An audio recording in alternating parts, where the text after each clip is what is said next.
आपके आपकी हिस्ट्री बताई जाए, बचपन में आप ऐसी थी, उसके बाद ऐसी रही, तो आप उससे लगाव महसूस करते हो, आप खुश होते हो, क्यूरियोसिटी भी जी होती है। बिल्कुल, आपको एक जिज्ञासा होती है जानने की, जी। और कोई बताए, और कोई बताए। वही चीज़ें हिस्ट्री के साथ है, हिस्ट्री जीना सिखाता है। Hello everyone, welcome to Maluka IAS. Maluka IAS आप सबके लिए हिस्ट्री ऑप्शनल हिंदी मीडियम का बैच स्टार्ट करने जा रहा है 4 जुलाई से। उसी संदर्भ में आज हमारे साथ हैं एसके पांडे सर, जिनका टीचिंग लाइन में 15+ ईयर्स का एक्सपीरियंस है। इनकी बुक्स पब्लिश हुई हैं और इनकी गाइडेंस के अंडर 100 से ज़्यादा स्टूडेंट्स यूपीएससी और पीसीएस में सक्सेसफुल रहे हैं। तो welcome sir to Maluka IAS. Thank you. Comfortable? बिल्कुल मैम। ठीक है, तो सर आप हमारे स्टूडेंट्स को अपने बारे में कुछ बताएंगे? देखिए, मैं जैसा कि मैम ने बताया, विगत 15 से अधिक वर्षों से मैं बहुत सारे संस्थानों से जुड़ा रहा हूँ। जहाँ तक मलूका आईएएस की बात है, तो मैं यहाँ पे 4 वर्ष से कंटिन्यू यहाँ पे मैं क्लासेज ले रहा हूँ, चाहे वह ऑप्शनल की क्लास हो या फिर जीएस की क्लास हो। अच्छा रिस्पॉन्स भी रहा है और रिजल्ट भी हम लोगों का अच्छा रहा है। और भी बहुत सारे संस्थान में, बहुत सारे स्टेट्स में, विशेषकर ऐसे तो दिल्ली से ही लंबे वर्षों से दिल्ली में ही क्लासेस चलती रही है, प्लस इलाहाबाद हो गया, जयपुर हो गया, और भी बहुत सारे स्टेट्स हैं, महाराष्ट्र हो गया। तो अभी तक के इन सारे बहुत सारे स्टेट्स में, बहुत सारे संस्थानों में पढ़ाते रहा हूँ, बच्चों के साथ ही जुड़ा रहा हूँ। और हिस्ट्री ऑप्शनल प्लस जीएस, ये दोनों सब्जेक्टें के साथ ही अभी तक हमारी जीवन का एक लंबा फेज गुजरा है इन लंबे वर्षों में। और बच्चों के साथ हर पल मुझे अच्छा भी लगा, रिस्पॉन्स भी ठीक ठाक रहा, चाहे वह जीएस की क्लास हो चाहे ऑप्शनल की क्लास हो। अब विशेष तौर पर जो बच्चे जुड़े हुए हैं, जो बच्चे पढ़ रहे हैं, वे बच्चे विशेष तौर पर ज़्यादा जानते हैं। ठीक है। तो जैसा सर ने बोला, इनकी ज़िंदगी का एक लंबा समय जो है हिस्ट्री के साथ रहा, और उसमें से जो 4 साल हैं हमारे, वो उनके मलूका आईएएस के साथ भी रहे। 4 साल से सर का मलूका आईएएस के साथ एसोसिएशन है और वो यहाँ पर हिस्ट्री प्लस जीएस की हमारी फैकल्टी रहे। तो सर ऑप्शनल की जैसे हम बात करने जा रहे हैं, तो सबसे पहले तो हम यही जानूंगी मैं कि ऑप्शनल को जो है यूपीएससी का गेम चेंजर बोला जाता है। ठीक है, कि एक तरीके से लबासना की रोड की तरफ लेके जाता है। जितने ज़्यादा आप ऑप्शनल में मार्क्स स्कोर करोगे, उतना ही अच्छा हमारा स्कोर कार्ड बनेगा, क्योंकि मेंस के मार्क्स जो है हमारे बहुत ज़्यादा इंपॉर्टेंट रोल प्ले करते हैं सिलेक्शन में। तो आपके हिसाब से ऑप्शनल किस तरीके से चूज़ करना चाहिए? मतलब अगर कोई बच्चा ऑप्शनल सेलेक्ट कर रहा है, तो क्या क्या प्रिकॉशंस उन्हें देखने चाहिए कि इस चीज़ के इतने बेनिफिट्स रहेंगे, इतने कॉन्स रहेंगे? क्या उस वक्त दिमाग में आना चाहिए कि हम जो अपना ऑप्शनल सब्जेक्ट हैं इस तरीके से चूज़ करें? देखिए मैम, अब आपने इसमें 2-3 क्वेश्चन पूछा। पहला कि ये एक रोड मैप है जी। ऑप्शनल। तो पहले मैं आपके इस प्रश्न का उत्तर दे देना चाहता हूँ कि ऑप्शनल बिल्कुल एक रोड मैप है। क्योंकि जहाँ तक देखा जाए यूपीएससी का सिलेबस का, तो जीएस के लिए 1000 नंबर है टोटल, और ऑप्शनल के 500 नंबर है। बच्चा अधिकतर टाइम देता है जीएस में। उस 1000 मार्क्स को प्राप्त करने के लिए, 1000 मार्क्स में मतलब एवरेज जो प्राप्त करते हैं बच्चे, वो 350 380 तक के उनका मार्क्स आता है। बहुत कम ऐसे बच्चे होते हैं जिनका 400+ मार्क्स होता हो, बहुत कम ऐसे होते हैं। लेकिन ऑप्शनल एक ऐसा पेपर है कि जो अकेले दम पे, अगर आपने सही ऑप्शनल चूज किया, तो आपको अकेले दम पर वह 350+ मार्क्स दिला सकता है। और जीएस में इतने सब्जेक्ट पढ़ने हैं तब जाकर आप उतना मार्क्स लाते हो, और एक ऑप्शनल के दम पर आपको उतना मार्क्स आता है। तो ऑप्शनल तो बिल्कुल एक रोड मैप है, क्योंकि यही आपको सिलेक्शन दिलाता है और यही आपको सिलेक्शन से रोकता भी है। दूसरा, आपने उसमें पूछा प्रश्न कि ऑप्शनल कैसे चूज करना चाहिए और क्या सही है। तो मेरा यह मानना है, अभी तक के जो मेरा अनुभव रहा है, कि ऑप्शनल चूज करने से पहले बच्चों को 2-4 बातों को ध्यान रखना चाहिए। पहली बात कि जो भी आप ऑप्शनल ले रहे हो, जो भी आप ऑप्शनल रख रहे हो, पहला यह देखना है कि उस सब्जेक्ट का इस एग्जामिनेशन में क्या रोल है। ठीक है, एग्जामिनेशन में चाहे वह प्रीलिम्स हो चाहे वह मेंस हो, उसमें क्या रोल है। जिससे कि आपका टाइम बच सके। दूसरा यह देखना है कि आप जो ऑप्शनल ले रहे हो उसमें आपको टीचर कौन है, क्या आपको वह गाइडेंस दे पा रहे हैं, क्योंकि जीएस में बहुत सारे टीचर का रोल होता है लेकिन ऑप्शनल में केवल एक टीचर का रोल होता है। तो आपको यह भी ध्यान रखना है कि क्या उस टीचर से आप मिल पा रहे हो, क्या वो टीचर आपके आंसर को चेक कर पा रहे हैं, क्या वो टीचर आपको टाइम दे पा रहे हैं, क्या वो आपको गाइड कर पा रहे हैं। तो अगर ये दोनों चीज़ें सही है तब तो ठीक है, 2 हो गया। तीसरा है कि जो भी आप ऑप्शनल रखें उसमें आपको यह ध्यान रखना है कि वैसा ना हो कि वो बार बार चेंज होता रहे, क्योंकि ज़रूरी नहीं है कि बच्चा एक बार अभी एडमिशन लिया, अभी वो पढ़ रहा है तो उसका 1 साल में वो रिजल्ट देने वाला है। ऐसा बहुत कम होता है। अधिकतर जो बच्चे होते हैं उनको 2-3 साल का समय लगता है। घर से एक बार पैसा आता है। अब ऐसा ना हो कि वो आज ऑप्शनल पढ़े और कल ऑप्शनल उसको जो देने के टाइम उसका आए तो उसमें बहुत सारी चीज़ें उसको चेंज हो जाए और उसको दोबारा करना पड़े, वो पैसा कहाँ से लाएगा दोबारा। तो इन चीज़ों को भी ध्यान रखना है कि वैसा सब्जेक्ट हो जो बहुत ज़्यादा करेंट से जुड़ा हुआ ना हो। चौथा उसमें यह भी है कि उसको ये भी देखना है कि विशेषकर हिंदी मीडियम, तो क्या वह सब्जेक्ट हिंदी मीडियम के लिए उपयुक्त है या नहीं, क्योंकि बहुत ऐसे सब्जेक्ट हैं, बहुत ऐसे सब्जेक्ट का नेचर है कि उस सब्जेक्ट को आप रख लो लेकिन आपको बुक्स नहीं मिलेगा, नोट्स नहीं मिलेगा, आप खामा परेशान हो गए। तो वैसे सब्जेक्ट से भी बचना है। 5वां यह देखना है कि वो पेपर स्कोरिंग है या नहीं। तो इतने चीज़ों को ध्यान में रखकर बच्चा अगर प्रिपरेशन करता है तो उसके अगर देखा जाए ओवरऑल तो हिस्ट्री तो अच्छा है। अब ऐसा नहीं कि मैं हिस्ट्री से जुड़ा हूँ, हिस्ट्री पढ़ा रहा हूँ इसलिए मैं हिस्ट्री को बोल रहा हूँ, ओवरऑल अगर देखा जाए तो हिस्ट्री अच्छा है। हिस्ट्री अच्छा है। तो इसी से रिलेटेड सर हमारे यही क्वेश्चन में अगर आप उसको दोबारा बता पाएँ कि why should we choose history optional, मतलब क्या ऐसी खास बात है, क्योंकि लिस्ट तो हमारे पास बहुत बड़ी है, ये ऑप्शनल आप कुछ भी चूज़ कर सकते हो, किसी भी बैकग्राउंड से आ रहे हो, पर हिस्ट्री की ऐसी क्या खास बात है कि भाई हम हिस्ट्री की तरफ जाना चाहिए। देखिए अब हिस्ट्री क्यों चूज करना चाहिए जी। तो जहाँ तक के मैं समझता हूँ कि जो भी सिविल एस्पिरेंट्स होते हैं जी। उनको प्रीलिम्स के लिए, मेंस के लिए, इन दोनों सेक्शन के लिए अलग अलग सब्जेक्ट, बहुत सारे सब्जेक्ट पढ़ने होते हैं। अब हिस्ट्री ऑप्शनल ही क्यों रखना चाहिए, तो चाहे कोई बच्चा हिस्ट्री ऑप्शनल रखा हो या ना रखा हो, चाहे उसका कोई भी ऑप्शनल हो, लेकिन हर वो बच्चा हिस्ट्री पढ़ता है, पढ़नी पड़ेगी, और हिस्ट्री के पूरे सेक्शन पढ़ने होते हैं, चाहे वह एंशिएंट हो, मिडाइवल हो, मॉडर्न हो, वर्ल्ड हिस्ट्री हो या आर्ट एंड कल्चर। अगर इतने चीज़ों को जो बच्चा पढ़ा तो फिर ऑप्शनल रखने में क्या नुकसान है। और पहली चीज़ तो है 500 मार्क्स उसमें से बनते हैं। तो पहली चीज़ तो आप बिना ऑप्शनल रखे आप पूरा हिस्ट्री पढ़ रहे हो। जी। अब आता हूँ मैं एग्जाम पे जी। कि इस एग्जामिनेशन में हिस्ट्री का क्या रोल है और क्यों रखना चाहिए। जी।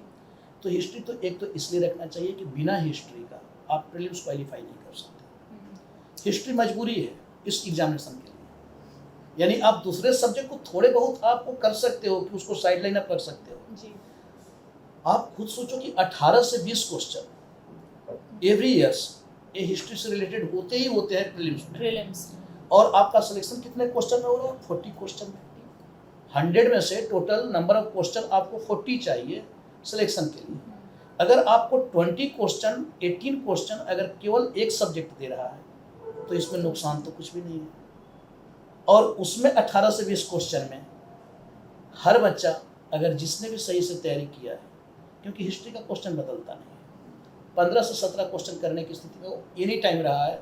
और चाहे जो वीडियो देखेंगे, जो देख रहे होंगे, तो हर वो बच्चे जानते हैं कि क्लास से बाहर चीज़ें नहीं जाएंगी। अब आता हूँ मेंस पे। मेंस में आप देखो तो मेंस में 4 पेपर हैं जीएस के। पहला पेपर वो पूरा हिस्ट्री बेस्ड है, जिसमें आपको पेपर फर्स्ट है, जिसमें आपका उसमें है मॉडर्न इंडिया है, उसमें आपको पढ़ना है वर्ल्ड हिस्ट्री पढ़ना है, उसमें आपको पढ़ना है कल्चर, आर्ट एंड कल्चर, और उसके बाद सोसाइटी, सोशल, और उसके बाद ज्योग्राफी।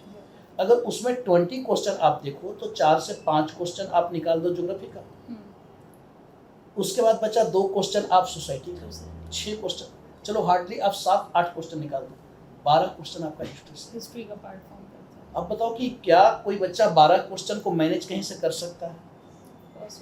क्या 20 क्वेश्चन प्रीलिम्स के लिए कहीं से मैनेज कर सकता है? तो पहले तो इस एग्जामिनेशन में चाहे प्रीलिम्स हो चाहे मेंस हो, उसके लिए हिस्ट्री जरूरी है जी।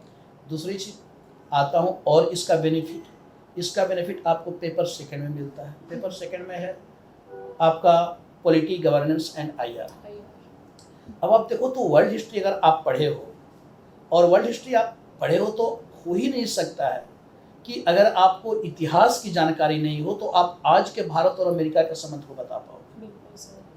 अगर आपको भारत और रूस के इतिहास की जानकारी नहीं है तो आप आज के रूस और जो अभी विवाद यूरोपीय देशों में जो चल रहा है तो आप उसको समझ ही नहीं पाओगे, आप उसके आंसर को लिख ही नहीं सकते।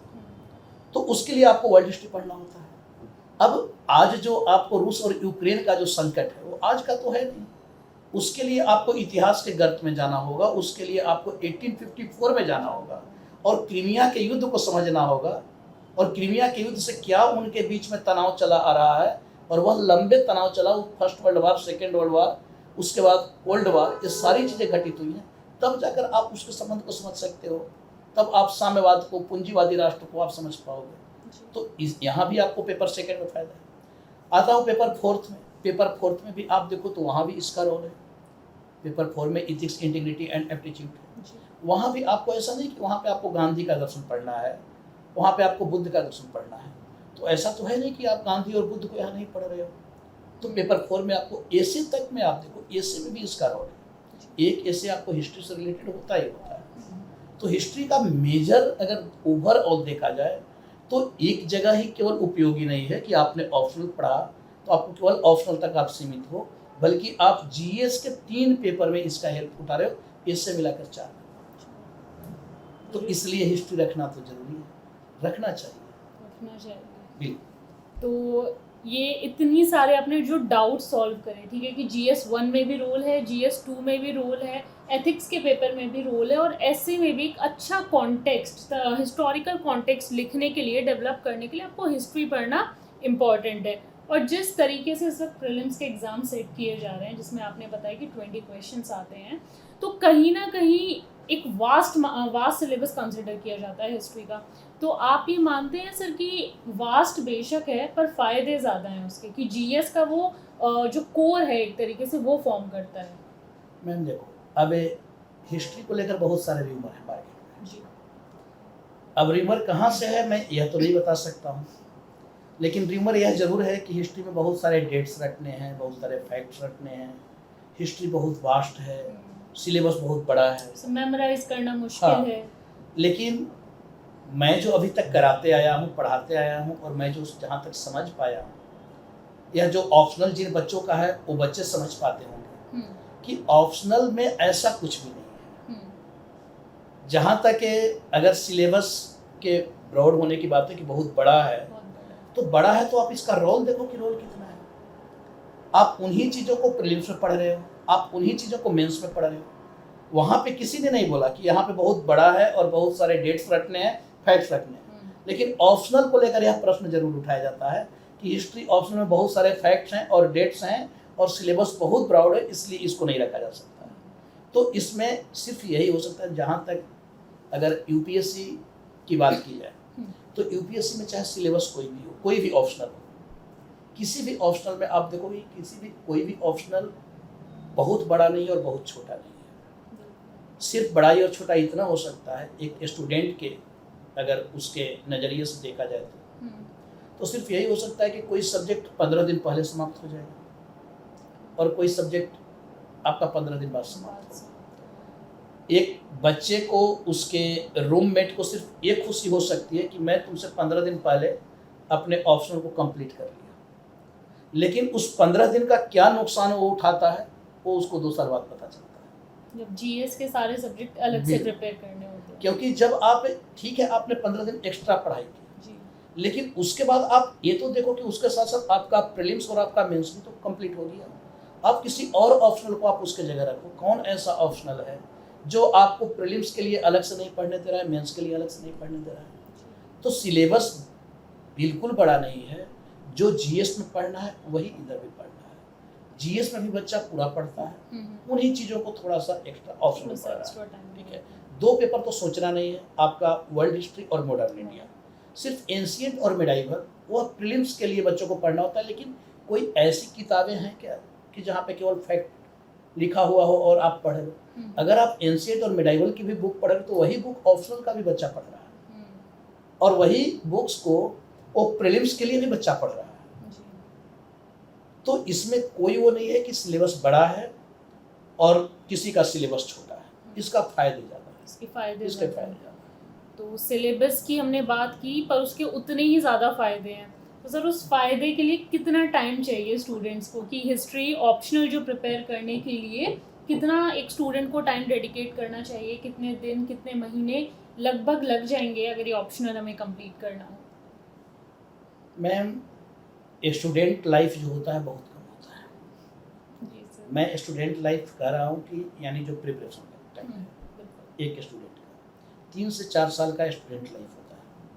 बच्चे को समझ में नहीं आता है, बहुत सारे बच्चे नहीं समझ पाते उस चीज़ को, लेकिन उन्हें समझना चाहिए कि हमारे पास जो टाइम मिला है वो 3 to 4 ईयर्स है, और वही स्टूडेंट लाइफ है। उस टाइम में या तो आप सफल होते हो या तो आप असफल होते हो।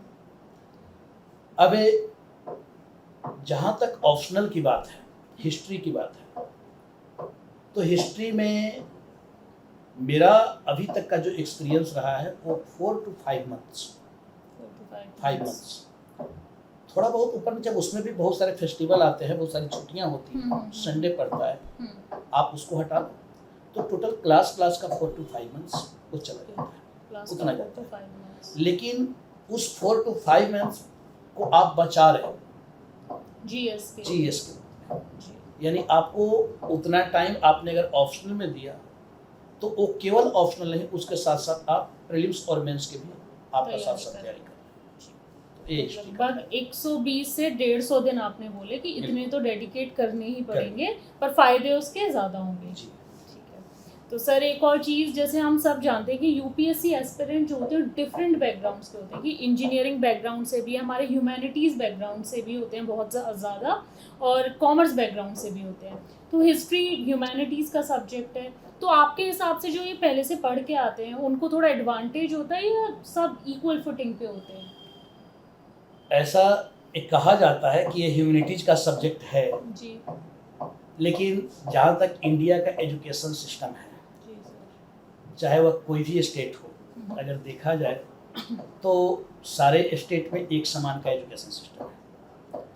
सभी जगह के बच्चे कैसे ग्रेजुएशन करते हैं, अगर किसी ने हिस्ट्री रखा है तो उसके साथ साथ और भी सब्जेक्ट पढ़ता है। लेकिन कुछ यूनिवर्सिटीज को छोड़ दी जाए, 2, 3, 4 यूनिवर्सिटीज ऐसे हैं पूरे ऑल ओवर इंडिया में, उनको छोड़ दी जाए तो बाकी जितने भी बच्चे हैं, अगर जो भी पढ़े होते हैं, ग्रेजुएशन किए होते हैं, तो वो ग्रेजुएशन में किस तरीके से पढ़ते हैं, वे अपने दिल पे हाथ रख कर पूछ लें, उनको पता चल जाए कि वो 10 दिन की पढ़ाई होती है, कोई फर्री सी बुक लेकर आते हैं और 10 क्वेश्चन को लिख कर जाते हैं। उनको इससे मतलब नहीं होता है कि क्वेश्चन क्या पूछा जा रहा है और आंसर क्या लिखना है। वो लिखना है। अगर प्रश्न में पूछा गया कि गांधी का आंदोलन संघर्ष विराम संघर्ष की रणनीति का परिणाम है कैसे, बच्चा यह नहीं देखता है यूनिवर्सिटी के क्वेश्चन में, कॉलेज के क्वेश्चन में, वह सिर्फ गांधी देखता है और आंदोलन देखता है। उसके बाद जितना गांधी से रिलेटेड उसकी जानकारी है वो लिख कर आ जाता है, उसी लेवल पे उसको मार्क्स भी प्राप्त हो जाता है, जो यूनिवर्सिटी में जैसा चेक हो रहा है, जैसे मार्क्स मिल रहे हैं। लेकिन ये कम्पिटिटिव एग्जाम है, यहाँ पे आप वैसे कॉलेज वाले स्टाइल में उत्तर लिख कर आप मार्क्स नहीं प्राप्त कर सकते। ये हर बच्चे जानते हैं कि मैं कैसा पढ़ा हूँ और कहाँ से पढ़ा हूँ, और इसका फ़ायदा हाँ थोड़ा बहुत होता है कि जो अच्छे यूनिवर्सिटी से, अच्छे कॉलेज से जो बच्चे, अब सबके साथ तो ये मतलब उपलब्ध है नहीं ये सारी चीज़ें कि सारे बच्चे को कहा जाए कि सारे बच्चे अच्छे यूनिवर्सिटी से ही किए। बहुत ऐसे रिमोट एरिया है जहाँ पे फैसिलिटीज नहीं है, जहाँ पे उस तरीके से चीज़ें नहीं हैं, बहुत सारे इकोनॉमिकल कंडीशन होते हैं। तो उन सारी चीज़ों को देखते हुए नहीं कहा जा सकता है कि सभी लोग एक ही जगह से आए हुए हैं। अलग अलग डिफरेंट फील्ड से बच्चे होते हैं, डिफरेंट स्किल के बच्चे होते हैं, सबका लेवल एक समान नहीं होता है, अलग अलग बैकग्राउंड के होते हैं। जहाँ तक यहाँ देखा जाए अगर हिस्ट्री को लेकर, तो यह सही है कि ह्यूमैनिटीज वाले को फ़ायदा कुछ होता है, लेकिन अधिकांश उन बच्चों को आप देखोगे जिनका जो ह्यूमैनिटीज से नहीं है, जैसे जो इंजीनियरिंग फील्ड से, मेडिकल से है, वे बायोलॉजी रखकर नहीं तैयारी करते हैं। अगर उनको चूज करना होता है तो उसमें हिस्ट्री पहले प्रायोरिटी पे होता है। जी सर। तो ऐसा कुछ नहीं है कि जो ह्यूमैनिटीज से हैं उन्हीं को फ़ायदा होगा, जो ह्यूमैनिटीज से नहीं है उनको हिस्ट्री का फ़ायदा नहीं। जो सिंसियर होगा उसको बिल्कुल। फायदा होगा। और ऐसे भी हिस्ट्री तो पढ़ना सबको है। जी सर, जैसे अभी आपने बताया इस एग्जामिनेशन को क्वालिफाई करना है तो हिस्ट्री मजबूरी है पढ़ना, शौक नहीं। कोई भी शौक से नहीं पढ़ रहा है, बल्कि मजबूरी उसकी है। अगर वो इस प्रिपरेशन में है, इस तैयारी में है, तो उसकी मजबूरी है। ठीक है, तो बस आपका ये कहना था कि सिंसियर होना चाहिए, चाहे आप इंजीनियरिंग बैकग्राउंड से आ रहे हो, किसी से भी आ रहे हो, अगर सिंसियर हो तो हर किसी को फायदा मिलेगा। बिल्कुल। सिंसियर के साथ साथ है कि आप उस सब्जेक्ट में कितना इंटरेस्ट डेवलप कर पा रहे हो, कितना डेवलप, आप उसको कितने समझ पा रहे हो। क्योंकि कोई भी ऐसा सब्जेक्ट नहीं है कि जिसको आप आसानी से कर सकते हो, जी सर। आसानी से लिख सकते हो। अगर एक सब्जेक्ट में आपकी राइटिंग स्किल अच्छी है तो ऐसा नहीं है कि वो दूसरे सब्जेक्ट में खराब हो, दूसरे सब्जेक्ट के आप आंसर खराब लिखोगे। आपको अपनी समझ को विकसित करना है। ये एग्जाम समझ का है। ये एग्जाम केवल नॉलेज का एग्जाम नहीं है, नॉलेज बेस्ड एग्जाम इवॉल्व करता है पर्सनैलिटी। ये आपको है कि ओवरऑल आप कैसे उस सब्जेक्ट को समझ पा रहे हो। और जब भी आप किसी एक सब्जेक्ट में अच्छे आंसर लिख रहे हो तो उसका इफेक्ट दूसरे सब्जेक्ट में पड़ेगा, उसका 100% पड़ता है। तो सर, एक सबसे इम्पोर्टेंट जो भी ये वीडियो देख रहे होंगे वो ये ज़रूर जानना चाहेंगे कि आपका जो स्टाइल ऑफ टीचिंग है वो क्या रहेगा, वो किस तरीके से यूनिक रहेगा। क्योंकि हिस्ट्री में आई बिलीव कि जितना पिक्चराइजेशन, अगर कोई मूवमेंट आप पढ़ाएं और स्टूडेंट्स उसको इमेजिन करें, उसका पार्ट ही बन जाए वो, तब आई गेस वो रट्टाफिकेशन नहीं रह जाता है हिस्ट्री में। वो उस तरीके से जब हिस्ट्री आप जीते हो तो आप उसको समझ जाते हो। तो आपका क्या जो है तरीका रहेगा, आपका क्या स्टाइल रहेगा, वे ऑफ टीचिंग, कैसे वो बाकी सबसे अलग होगा? देखिए, इतिहास सबको पता होना चाहिए, चाहे देश का इतिहास हो चाहे अपना इतिहास हो। और हर लोग अपनी हिस्ट्री जानना चाहते हैं। जी। हम सब भी हैं। अगर हमें भी, आपको भी, अगर आपकी हिस्ट्री बताई जाए, बचपन में आप ऐसी थी, उसके बाद ऐसी रही, तो आप उससे लगाव महसूस करते हो, आप खुश होते हो, क्यूरियोसिटी भी जी होती है। बिल्कुल। आपको एक जिज्ञासा होती है जानने की, जी। और कोई बताए, और कोई बताए। वही चीज़ें हिस्ट्री के साथ है। हिस्ट्री जीना सिखाता है। आपको अंदर से वो एक खुशी लाएगा। आप नई नई चीज़ों को जानते हो। आप समाजवाद, साम्राज्यवाद, उपनिवेशवाद, राष्ट्रवाद, गांधीवाद, आप इतनी चीज़ों को जानते हो। आप पूरे विश्व को समझते हो, आप पूरे घटनाक्रम को समझते हो, आप मानव जीवन के इतिहास को समझ रहे हो कि कहाँ से चले पाषाण काल से और आज तक का हमारी अचीवमेंट क्या है, हमारा डेवलपमेंट क्या है, आपका कल्चर जुड़ा हुआ है। तो वो सारी चीज़ें आपका कल्चरल पार्ट है, आपको जानना चाहिए, हर लोगों को जानना चाहिए। तो है काफ़ी इंटरेस्टिंग। और इसमें जैसा कि आपने कहा कि एक पिक्चराइजेशन होता है, तो बिल्कुल होता है, बस वो पिक्चर दिखाने वाला होना चाहिए। वही मैंने पूछा कि आप किस लिए कहेंगे। आपको अगर उस तरीके से बताया जा रहा है, पढ़ाया जा रहा है, तो वो आपको पिक्चराइज होगा। अगर मैं फर्स्ट वर्ल्ड वार करा रहा हूँ, तो फर्स्ट वर्ल्ड वार करा रहा हूँ तो मैं उस फर्स्ट वर्ल्ड वार को उस तरीके से समझाऊंगा कि आपके वो फ्रेमिंग बनना स्टार्ट होगा कि अच्छा, ये जो मित्र राष्ट्र हैं तो क्यों थे।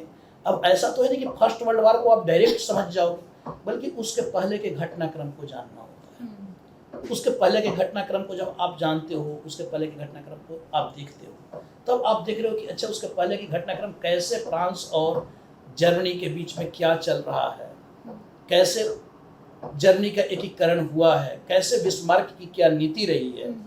तो जब उन सारी चीज़ों को आप जानते हो तब जाकर आप उसको समझ पाते हो। अब आप अगर कोल्ड वार को आप देख रहे हो, तो कोल्ड वार आप तभी समझ पाओगे जब सेकेंड वर्ल्ड वार को आप बहुत अच्छे से समझे हो, और जब आप साम्राज्यवाद, उपनिवेशवाद और पूंजीवाद, जब इन सारी चीज़ों को आप समझ पाए, तब जाकर आप समझो कि वो दो विचारधाराओं की टकराहट, और वो पिक्चराइज होगा, वो पिक्चराइज क्लास में होगा कि उन सारी चीज़ों को आप समझ पाओगे, अच्छे तरीके से आप जान पाओगे। अब जैसे मान लो कि गांधी है, तो आपको गांधी को ही समझना है, तो भाई गांधी, अब भारत में आके और भी बहुत सारे लीडर्स थे, गांधी क्यों लोकप्रिय हो। तो अब जब तक आप उनके बैकग्राउंड को नहीं समझोगे, कि गांधी भारत में आए जरूर बाद में 1950 में, लेकिन उसके पहले का जो उनका एक्सपीरियंस अफ्रीका में रहा, तो आपको अफ्रीका का ज्योग्राफिकल, इकोनॉमिकल, वहाँ का हर चीज़ों को और भारत से उसका कंपेयर जब आप करोगे तो देखोगे कि सेम सिचुएशन है। अफ्रीका भी भारत की ही तरह है, वहाँ के लोग भी भारत की ही तरह है, वहाँ भी भाषाई विविधताएं हैं, वह भी उपनिवेश है, वहाँ भी रंग भेद की नीति है, भारत में भी वही सारी चीज़ें हैं। गांधी अगर वहाँ पे उस पिच पे खेल रहे हैं तो यहाँ पे सिर्फ जगह बदला है, पिच एक ही है। ठीक है, पिच। ठीक है सर, और स्टूडेंट्स के लिए आप लास्टली कोई मैसेज उन्हें देना चाहें? मैं सिर्फ यही कहना चाहूँगा कि कभी भी इमोशनल होकर ऑप्शनल चूज ना करें। इमोशन में आकर ऑप्शन चूज नहीं किया जाता है। कभी भी किसी के सुनी सुनाई बातों में आकर ऑप्शनल चूज ना करें। हो सकता है किसी बच्चे का अगर कोई सब्जेक्ट रहा है और वह सफल हुआ है तो उसके बैकग्राउंड को जानो। बिना उसके बैकग्राउंड को समझे आप सिर्फ उसको देख कर कि उसने इस सब्जेक्ट को रखा और रिजल्ट दे दिया तो फिर वो आपके लिए घातक हो सकता है। तो कभी भी इमोशन में आकर, ये इमोशन का वो सब्जेक्ट नहीं है, ये आपका लाइफ का सब्जेक्ट है, इससे आपकी जीवन जुड़ी हुई है। आपके पास सिर्फ आपका लाइफ नहीं, उसके साथ साथ बहुत सारे लोगों का आप उम्मीद हो। आप अपने फैमिली, अपने पेरेंट्स, अपने जानने वाले, इतने सारे लोगों का आप उम्मीद हो। यहाँ सिर्फ आप असफल नहीं हो रहे हो, आपके साथ साथ वो आपके सारे चाहने वाले असफल हो रहे हैं, जिनसे आप कभी आंख नहीं मिला सकते। तो कभी भी ऑप्शनल का चुनाव जल्दबाजी में ना करें। हर चीज़ों को बारीकी से समझें, सब्जेक्ट को समझें, आप सिलेबस को देखें, आप क्वेश्चन पेपर को देखें, क्योंकि यहाँ पे ज़िंदगी आपकी दाव पे लगी हुई है। यहाँ पे मेरा कोई नुकसान नहीं होने वाला है, आपके जगह कोई और बच्चा बैठेगा, लेकिन आपका सब कुछ दाव पे लगा होता है। तो आप कभी भी जल्दबाजी में, कोई भी सब्जेक्ट हो, कोई भी ऑप्शनल हो, जल्दबाजी में कभी फैसला मत करना। हर चीज़ों को बारीकी से सोच समझ कर उसके बाद फैसला करना, क्योंकि जीवन के कुछ ऐसे मोड़ होते हैं जहाँ पे आप जल्दबाजी में डिसीजन नहीं ले सकते हो, और एक बार जो आप डिसीजन कर ले लेते हो उसके साथ फिर जीना मरना पड़ता है। जैसे कि कुछ लाइफ के भी पार्ट्स हैं, शादी। अगर आप मैरिज करते हो तो ऐसा नहीं कि बार बार आप उसको चेंज कर रहे हो, तो कुछ ऑप्शनल भी उसी तरीके का है कि आप उसको बार बार चेंज नहीं कर सकते।